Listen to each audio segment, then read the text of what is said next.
Hey, my name's Bonnie, streaming from Awabakal and Warramai Land, and this is The Good Stuff on Newcastle Live. This is Good. good stuff. The good stuff. Today, we'll be joined by Australian comedian Michelle Brasier, who's known for her work with Aunty Donna and Sean McAuliffe. She'll be here in Newcastle at the end of the month. We'll also fill you in on a new campaign all about manners on the sidelines of junior sports games. And Dan will show us around Newcastle's newest retro-inspired takeaway shop. But first, it's time to find out what's happening around Newcastle and the Hunter tonight. Good stuff. It's Tuesday night jazz night with the Dungeon Small Band at the Grand Hotel on Church Street in Newcastle. Music and movie trivia is back at the Stag with Nick Milligan. It's open mic night at the Newcastle Comedy Club for anyone keen to crack one out. And there are a stack of trivia nights happening around Newcastle, so get your team together. To find out more or to see other events happening this week, head to newcastlelive.com.au. Newcastle Live.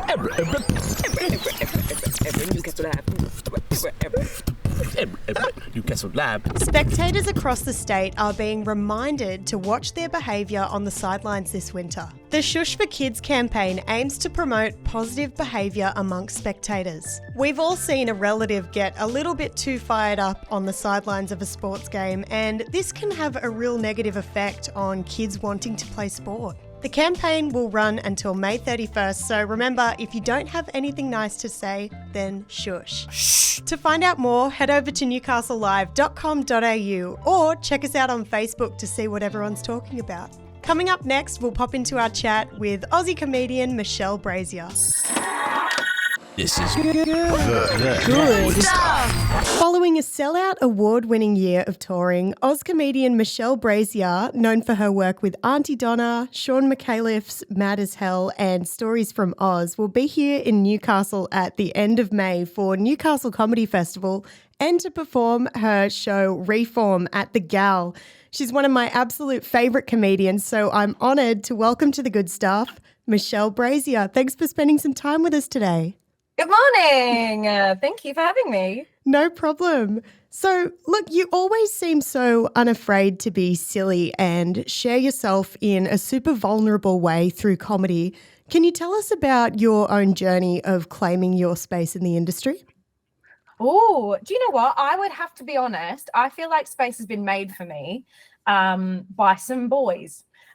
Which is a rare thing, and so that's why I think it's nice to talk about it. I think that the Donna Boys really created a platform for me, and I definitely took that. I mean, I was already performing. Yeah. We started comedy at the same time, but they saw what I was doing. They grabbed me and they went, "Here's a platform," and I went, "Fuck yeah," and I took it, you know? Sorry for swearing. I don't know the rules. No, that's okay. But like, yeah, and I think I've worked very hard. I'm not afraid to ask for things that I want, because I think I'm good. Like, I'm happy to be like, I want to do this. Let me have a go. And then I prove myself and I get the next thing.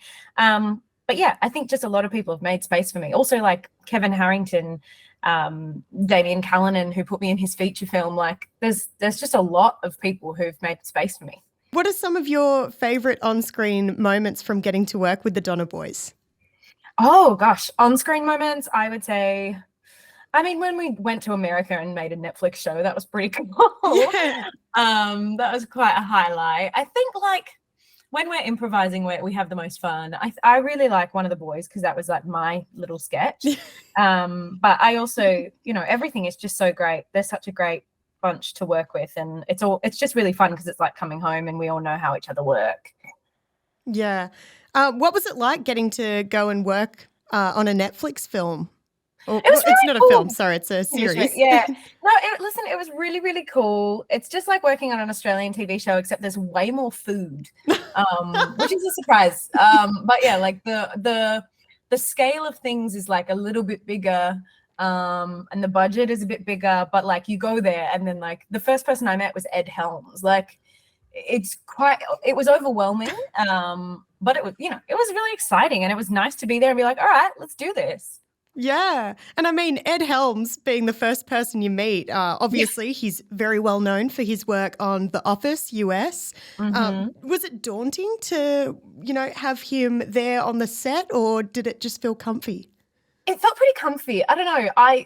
When I'm working, I'm very confident. Like I'm just like, I'm here to do my job. This is my job. And I feel excited to share my work and to see other people like him work and be like, what can I learn from you? And how can I, use this opportunity to like, I don't know, get better by watching what you do. And yeah, I really enjoy playing with different people. And so when you get to play with somebody who is so good, it's just really cool. I don't know. It's nice. Yeah.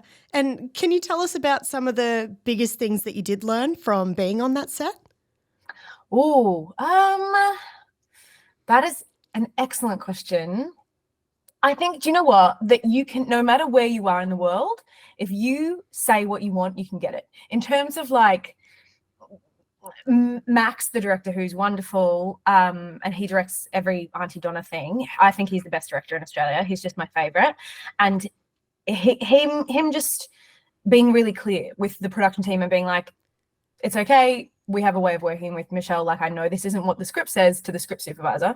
I'm like, I know the script is like a version of this, but we're just going to roll on this. And just watching at that, even at that level, you're there for a reason. Just being like, it's just learning. And I've really taken this into my work that if you've been hired for a reason, and you should do what you do because that's what they want. They don't necessarily want you, especially if you're someone who's a creative. So now every set I come with a set of skills and a way of working that I'm like, I'm happy to be flexible because I know I'm an actor and I'm a trained actor and I know what my job is and I'm a meat puppet, but I'm also being hired because I'm Michelle Brasier, not just because I look like this character or, I can do the things that this character needs to do. So just being aware of your skills and the balance between like wanting to be agreeable, especially as a woman on a set, but also being able to be like, here's something I have to offer. If there's space for that offer, making that offer and not being afraid to do that. Yeah. So how do you go about saying what you want? Like, is that kind of what you're doing, saying, hey, I have these range of skills. If there's space for it, let's go with it. Is that what you mean? I think it's just about learning the language and just being really respectful of the people that you're working with. So having a conversation with, if you're working with a director you don't know, being like, are we going to play with this, or do you want this all on script, or do you want this in this way? What are your parameters, I suppose? How do you see this? Like, what flavor is this? What song is this? What shape is this? What color is this? Like, just trying to find out what language you can share so that you can achieve the same thing together. Because you also don't want to go in there and be like showing off and like stealing focus and, ruining the whole production or making it about you. It's just about being like, I just don't want to show up somewhere and not give somebody the ideas they thought they might get from hiring me because I'm too busy trying to be an agreeable woman. So earlier this year, you shared that there's a 97% chance that you will get cancer. And you said that this has changed the way that you live your life. So I'd like to know, what kind of impact has sharing your truth had on you as a person and also on your career? Listen, I'd be lying if I didn't say that Average Bear, the show that's sort of about that stuff and losing my brother and losing my dad, if I didn't say that was, quite career defining, I'd be lying. It really made a huge difference for me in my career and it's been great. But also just like being able to share stuff with people has been lovely, and to empower other people to talk about their stuff and to have a bit of a laugh at the sadder stuff. I don't know, that's really important to me. So it's been quite nice for me to talk about. Besides, like, even though there's like high chances, there's still chances that I'll be okay. And I think exploring that is interesting too. I don't know. I'm looking at looking down the barrel of geneticists all the time and different testing and all kinds of stuff. So it's an interesting part of my life, and I think that's what I've signed up for, is like to share the interesting parts of my life and to share the interesting stories I have. And I think that story is to just telling it at party, like just talking about it, and the way that I talked about it was moving for people. So I was like, well, listen, if this is my job, if my job's telling stories and making people laugh and singing, I should I should really use all those things to tell this story because it could make a big difference to somebody else who was in a similar position or, a different end of the same position, So going from Average Bear to Reform, I mean, they're two very different stories. Reform's about an online scam and how you end up empathizing with the people that, do you wrong. So how did you go from such a, harsh truth and reality to another crazy story and possibly another truth? Is that right? How did this story come about? It's true. I during the lockdown, I was scammed by this guy. I tried to buy a Pilates reformer online from this guy, and I just chose to use all my spare time to become his friend instead of going to the police. And it was just really interesting. It comes from the same place. All of my stories come from this real interest in like human stories and how we can push ourselves and what happens when we're really, because we can bang on about philosophy and we can say, oh, I do this and I'm an empathetic person or I care about this or whatever. If I only had a day left to live, this is how I'd use it. But it's like when you're really faced with it, I think that's the most interesting person that you are when you really are like in that. Yeah. So I tend to, people come to my shows and after they're like, you have an insane life. Like, I maybe, but also like I'm definitely doing it as I'm interested in it. So like, I mean, I saw this scam coming a mile away. Like I was, even when I transferred the money, I was like, I don't know about this, but it's enough. I'm happy to lose it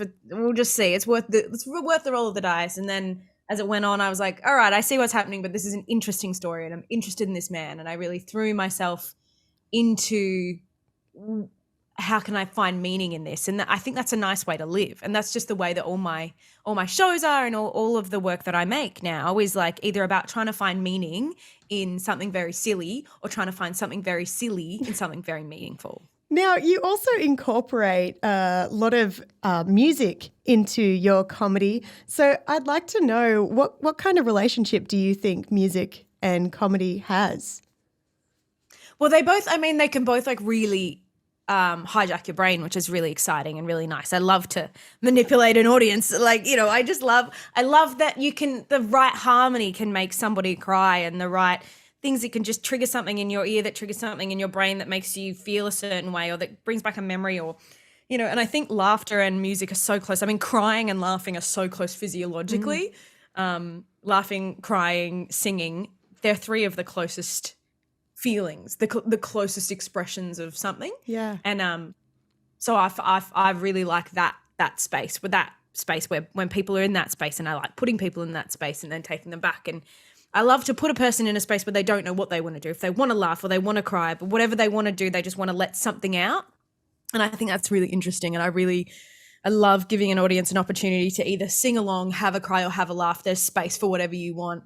Because I've given you a punchline, I've given you a beautiful harmony, and I've given you some lyrics, and you can choose to express whatever you want. But like just giving people a moment to go, and just let out whatever it is, that's the work that I love to see. And so that's the work that I strive to make. Yeah, brilliant. Michelle, it's been so fantastic to chat with you. Thank you so much for spending some time with us. You'll be here in Newcastle at the end of the month, and there are two opportunities for Novocastrians to come out to see you at the Comedy Festival and also at the Gal. So thank you so much, and I can't wait for you to be here.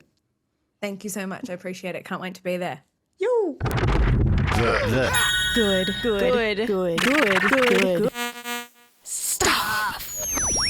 Yesterday, a retro-inspired takeaway shop opened its doors for the first time at the Beach Hotel in Merriweather. The joint's called Larry's, and the menu features old-school classics like Chico rolls and burgers, alongside menu items like fresh prawns and oysters. There's a fridge packed with tasty booze and non-alcoholic options, and the interior will take you back to decades past. You can find Larry's at the Beach Hotel in Merriweather, and to check out more pictures, head to newcastlelive.com.au. That's it for the good stuff today. We'd love to say a big thank you to Michelle Brasier for spending some time with us today. You can see her live right here in Newcastle at the end of the month at the Newcastle Comedy Festival or at the Gal. Be sure to head over to the Newcastle live stream tonight from 5 p.m. for After Dark with Louise Wilkinson for all things spicy. Thanks again for joining us. We'll see you tomorrow at 4 p.m. for more of the good stuff.